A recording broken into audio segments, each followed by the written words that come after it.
construction dress today, so we are coming to talk construction today. Hello, you are welcome to my channel. My name is Nancy. If you are new here, kindly do well to subscribe to my channel. If you are old, you are also welcome. If you haven't subscribed, do well to subscribe. Okay, well, you see me wearing this, and this will show you what exactly we are going to talk about today. It's about construction and some of the things that you should expect when you are building in Ghana. Are you thinking of building in Accra? That is Accra in Ghana. Okay, let's start with a big question. Who are Landguards? Who are they? Who are Landguards? Okay, in Ghana, especially in Accra, it's not in all regions in Ghana, but especially in Accra. Landguards are individuals or groups who claim to protect a land or property. So you buy a land and then they come and they tell you they are the ones protecting the land. But they aren't officially hired to, or they are not even authorized by the government to do so. Most of these people are they claim to be from the chief's palace or the royal lineage. So they come in group and then they claim to be the protectors of the land. Yeah, this is how they come in. They often armed, and their main job is to come to your land when you are about to build your house. And so as soon as when you buy a land and then you go to the site and you want to start something. So when you start the digging process, then they come in a group. Some of them come with guns, some come with cutlasses, and then they come to the site where you decide to, anytime you decide to build on your land. And so when they come, they demand for digging fee.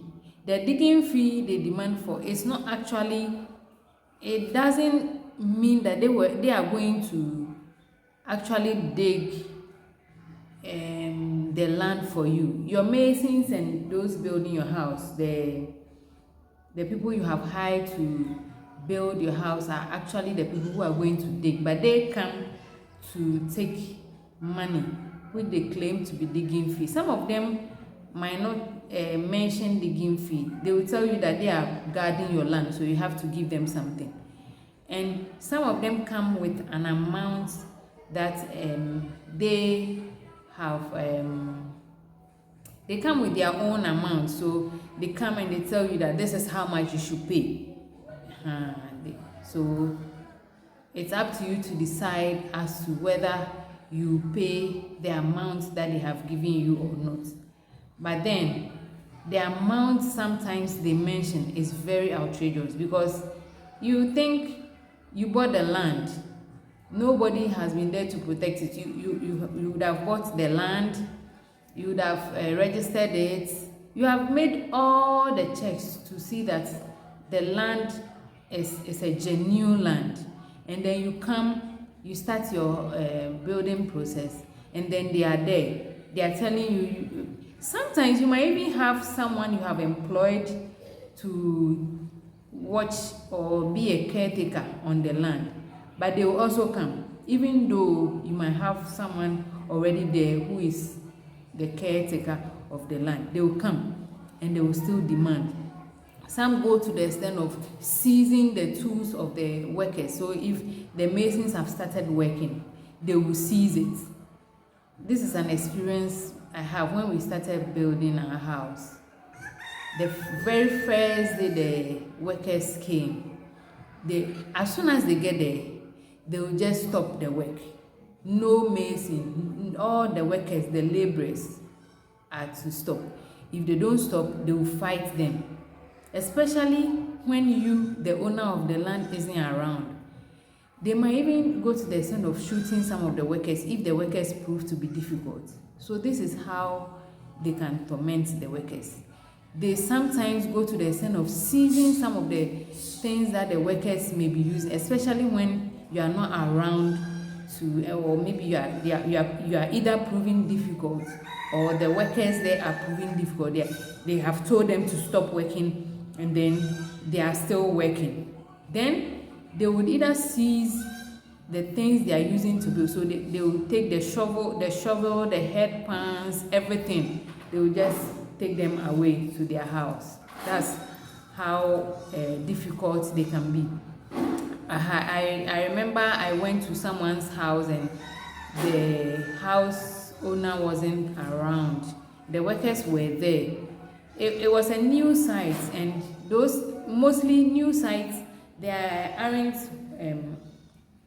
most new sites don't have water. So these workers hire someone to fetch water into barrels, and then they put it. So I was at one site, and these Landguards came. They asked for the owner of the house. The workers told them that the owner of the house wasn't around. Then they started pouring all the water, about 4 barrels of water. They poured everything. They seized the tools of the workers. They nearly beat up some of the workers.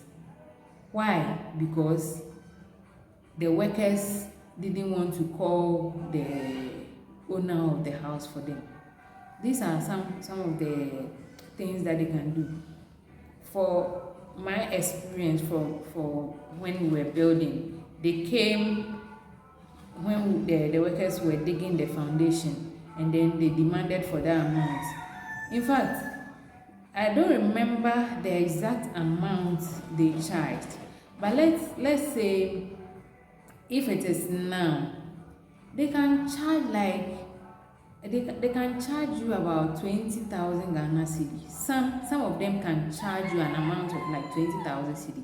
Some will mention like 10,000, depending on the group and how high they are. Some of them, they only come, and if you give them like 10 cedi for their cocoa, they will leave you. But some of them are said that it's like they are the kings of the Landguards. If such a person comes, they charge higher. And or sometimes what you have to do is either bargain, or you find your own way of going to see the police. But sometimes they will even go to the extent of telling you that if you go to, no police can arrest them. This is the situation you might have. But sometimes, in order to avoid the stress of going to the police station, even at the police station, sometimes you might have to give them something to come with you to your side. Yeah, the police people to come to you. Some of the police might be afraid because these people come in groups. So in order to save yourself, it's either you bargain the amount that they charge with you, and then you give them something. If it's about those small other Landguards, those ones that are I'll call them the workers of the Landguards, the head of the Landguard. So they might be the workers of the head of the Landguard. Those ones, when they come, all they need is their cocoa cash. That doesn't mean you should give them something small, at least something. But sometimes a first group will come, they will charge, especially when your land is in an area where there are disputes on the land, disputes with different chiefs, different kings, let's say different kings. This group from this particular palace will come, take money. The next group will come. And how they even get to know that there is a building project going on is so fascinating. Sometimes you may wonder, how did they even know? But what actually happens is they go around the area, they patrol around the area sometimes. So once a while, they might be going with, some of them have motorbikes, so they might be going around the area, and they might come across any building going on. But there are times that none of them might be around, but you definitely see a group come when you start your building. It's as if they have people who call them when there is a building project somewhere. This is how they operate. Yeah, so they come in groups. So the first batch will come, they will come and take their money. A second group will come, they will come and take. And so if most of the time what people do is, if they know maybe the head of those landguards, they first call them to alert them on when they are coming to build, what they are coming to do, and then they give them something, so that if there are other landguards come, you can call the head that these people are here, and the head will communicate with them. Or you can call the head as at when they are around, and then you tell them that some of them, even if you give the head money, the head of those landguards money, they will still demand something from you, because maybe the head might not give them some, so they also want their own. So sometimes this is how they operate. You have to really prepare for them before you start your building. If you are ready and you have money to pay, fine. If you don't have the money to pay, maybe you can go the police way. If you have that, if you can afford to go through that route, you can do that. There, I think I noticed that what they normally, people that they normally don't worry are soldiers. When they hear that this building is, the owner of this building is a soldier, maybe they have the mentality that soldiers are dangerous. I don't know though, but this is what I hear. So they normally start with the foundation. When you are building and you start with the foundation, they will come, hoping that you build your house to finish.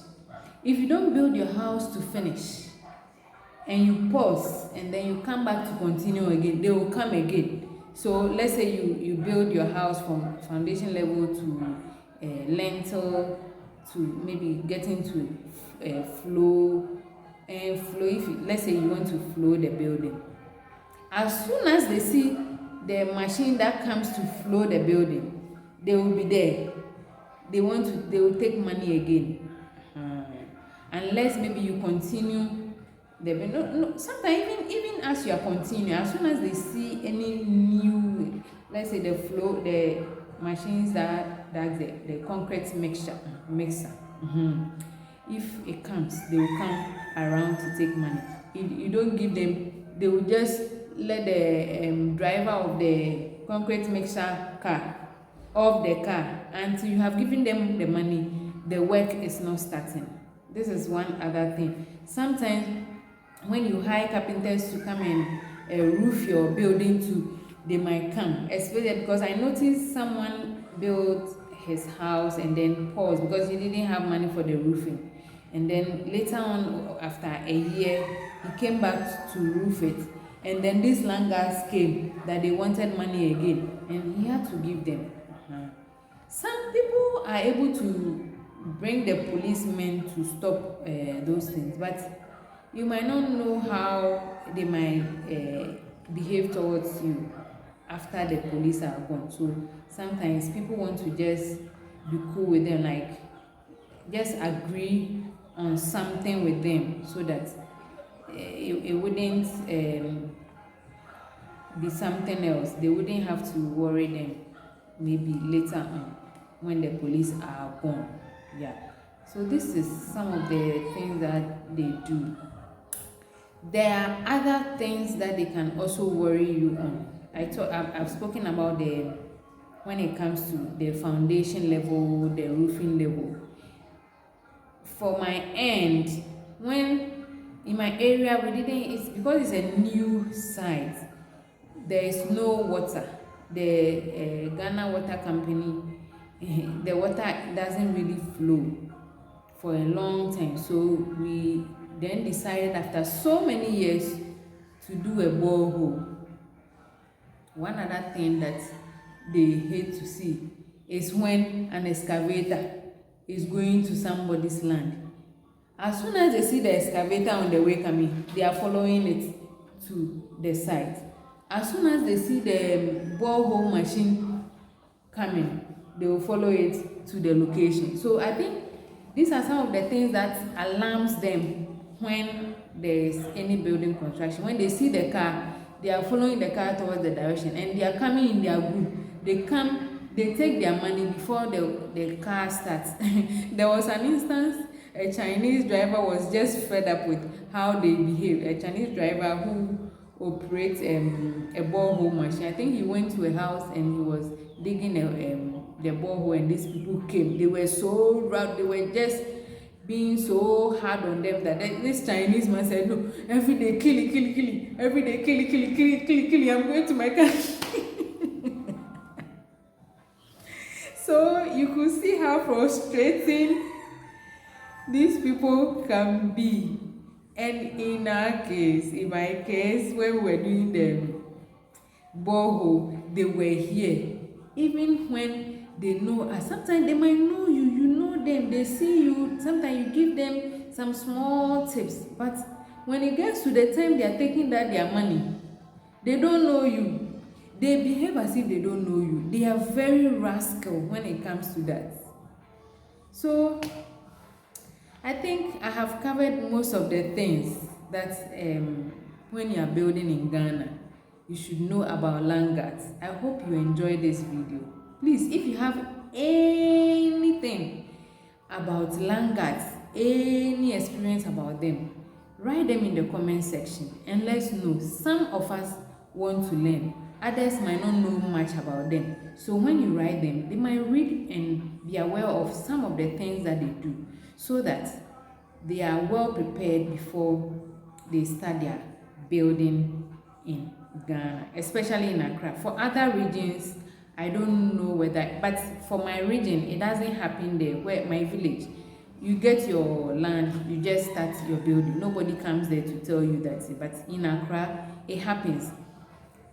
In other areas in Accra, I think it doesn't really happen. Especially some of the real estate companies, those who sell lands, when you buy the land, they take money for the landguards in addition. So before you even go to build, they might have given the landguards something. My next topic is going to be about real estate companies. Those people buy lands from, whether whether the lands are genuine, whether the agreements that they have with you when you are buying the land, whether they really go according to the agreement. Well, maybe some of them might, but there are some things that some real estate companies do that you should be aware of when buying a land in Ghana. So we'll discuss that in the next one. Hope you enjoyed this video to this point. See you in another video. This video was about Landguards. Do you have anything about Landguards? You can share it so that we can read and also know about. This is my experience and some experiences I am preview to. What about you? Well, see you in the next video. Bye.